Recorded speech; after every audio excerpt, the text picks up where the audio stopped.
everyone. In this video we will study about status of modern industries. Under the British rule, the Indian industry suffered numerous constraints between the BTW मतलब by the way नहीं है, यहाँ पे between लिखा है मैंने, between the 1850s when the first major industries started, and 1914 India created the world's largest jute manufacturing industry, fourth and fifth largest cotton textile industry, and the third largest railway network. Modern industrial process, however, did not spread easily from sector to sector. At the time of independence, India was largely non-industrial and one of the world's poorest areas. ज़मींदारी system पहले, फिर रैयतवाड़ी, फिर महलवाड़ी. Thomas Munro. ज़मींदारी system किसने दिया था? ज़मींदारी सिस्टम लॉर्ड कॉर्नवालिस ने, रैयतवाड़ी थॉमस मुनरो, और ये Mahalwari Lord McKenzie.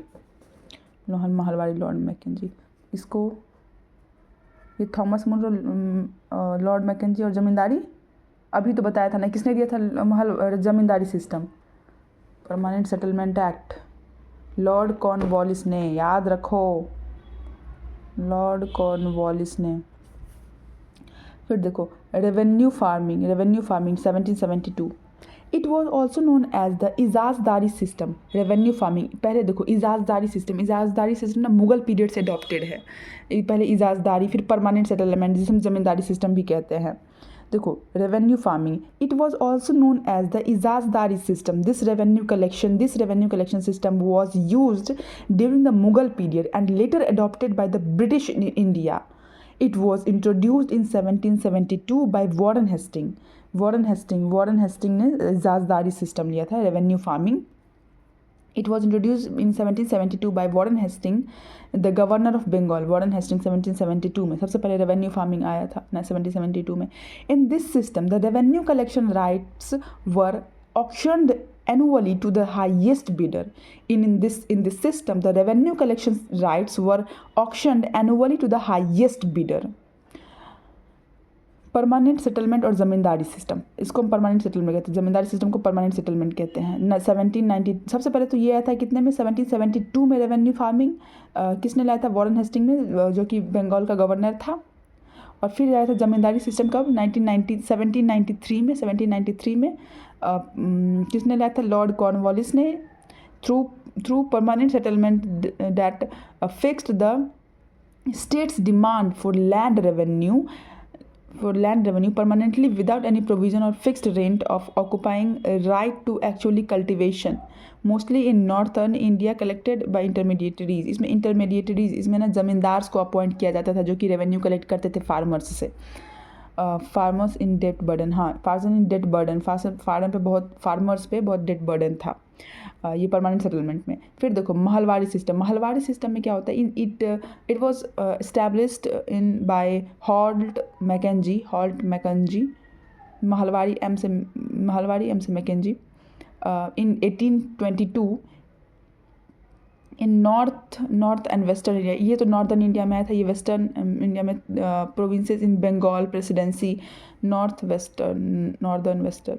प्रिमिनरली in present Uttar Pradesh में Mahalwari system, united province. Under this land revenue was collected from farmers by village headman, जो कि विलेज हेडमैन जब पहले ना ओल्ड मैन को ही हेडमैन मतलब जो वही सबसे एक्सपीरियंस्ड लोग है उसको बनाया जाता था. इसमें इंटरमीडिएटरी हेडमैन को बनाया जाता था on the behalf of entire village rather than through ज़मींदार से नहीं, क्योंकि ना ज़मींदार में होता था ना कि वो भी हो सकता था ना जिसको हम अभी बोलते हैं कि घोटाला होने का डर रहता था, लेकिन इसमें किसी एक पर्सन को ऐसा हेडमैन को बनाया जाता था रेवेन्यू कलेक्टर. फिर देखो बिजनेस, सोल प्रोप्राइटर कंपनी, ये सब ना 7 ऐसे फैक्ट्स होते हैं जिससे कि रेवेन्यू कलेक्ट किया जाता है. तो सोल प्रोप्राइटर इंडिविजुअल, कंपनी या फिर पार्टनरशिप फर्म, या फिर AOP और BOI, इसका फुल फॉर्म होता है एसोसिएशन ऑफ पर्सन. AOP मतलब association of person, artificial person. HUF Hindu undivided families. वो तो दया भागा और मिताक्षरा 2 होते हैं. दया भागा और मिताक्षरा हिंदू अनडिवाइडेड फैमिली, इन लोगों से ना वो लिया जाता था टैक्स, कर. The village was organized into the large unit called Maha. Village को लार्ज यूनिट में डिवाइड किया जिसको महा कहते हैं, which was treated as a single entity for land revenue payments issue. The system was based on incorrect survey assumptions enabling manipulation and corruption. The company often spent more on revenue collection than the revenue generated. Economic policies during British rule 1757 to 1857. Economic policies during British rule. Commercialization of agriculture. Railway. In 1853, Lord Dalhousie. In 1853, Lord Dalhousie decided to initiate the construction of railway in India, connecting interior market and raw materials to port cities for foreign trade, not internal development. For modernization, for objective of trade, the railway were built with British capital, with investors guaranteed a 5% return, funded by Indian revenues. Lord Harding in 1844 used railways for military movement. हाँ, Lord Hardinge ने 1844 में railway का military transfer के तौर पे किया. Lord Dalhousie ने 1853 में इसको डिसाइड किया था कि रेलवे लाएंगे, और रेलवे वो इंडिया के डेवलपमेंट के लिए नहीं बल्कि अपने पर्सनल यूज़ के लिए लाए थे, ताकि अपने कंट्री के प्रोडक्ट को एक्सपोर्ट करवा सके दूसरा अपने कंट्री में. वो हमें इंडियन को कोई फ़ायदा था नहीं यार, हम डेट बर्डन में ही थे, हम पिछड़ी हुई ही थे, ठीक है, ब्रिटिश रूल में. वो एकदम कहते एक्सप्लॉयटेशन, जैसे कि दादा भाई नौरोजी ने क्या लिखा था, poverty and un British rule in India, वही था अपनी कंट्री में. In deindustrialization, the British imposed high tariff that restricted Indian commodities in their market, while the industrial revolution flooded India with cheap machine made goods. This loss of competitiveness increased pressure on agriculture land and led to de-industrialization, increased disguised unemployment, zamindars and rise of new landlords, impoverishment of peasantry, stagnation of agriculture, government farmer in southern area. Ryotwari system 1792. देखो, Mahalwari system सबसे last में आया था. Mahalwari system 1822 में आया था ना. हाँ, 1822 में आया था लॉर्ड मैकेंजी के द्वारा. परमानेंट तो तुमको पता ही होगा कि लॉर्ड कॉर्नवालिस ने, परमानेंट ज़मींदार लॉर्ड कॉर्नवालिस.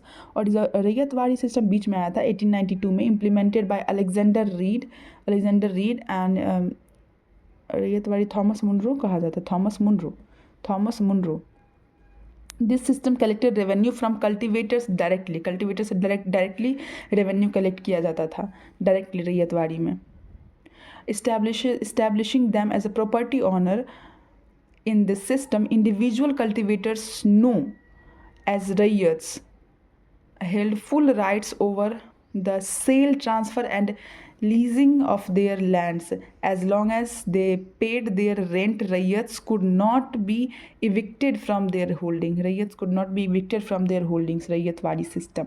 देखो, तुमको पता है ये जो है कौन, ब्रिटिशर्स, वो ना बस सबका यूज़ करना जानते थे. जैसे देखो, उन्होंने परमानेंट सेटलमेंट सिस्टम आया था, ज़मींदारी सिस्टम मतलब हर एक विलेज में एक ज़मींदार को अपॉइंट किया जाता था टैक्स कलेक्ट करने के लिए. तो ज़मींदार तो सोचते थे कि अरे हमारा तो फ़ायदा है ना, तो हम इसके लिए काम करेंगे. लेकिन वहीं देखो, फिर उनको भी हटा दिया, फिर महलवाड़ी सिस्टम लाया, फिर ये सिस्टम लाया, उससे तो बहुत सारा तो हट ही गया. तो ये लोग बस अपना फ़ायदा जानते थे.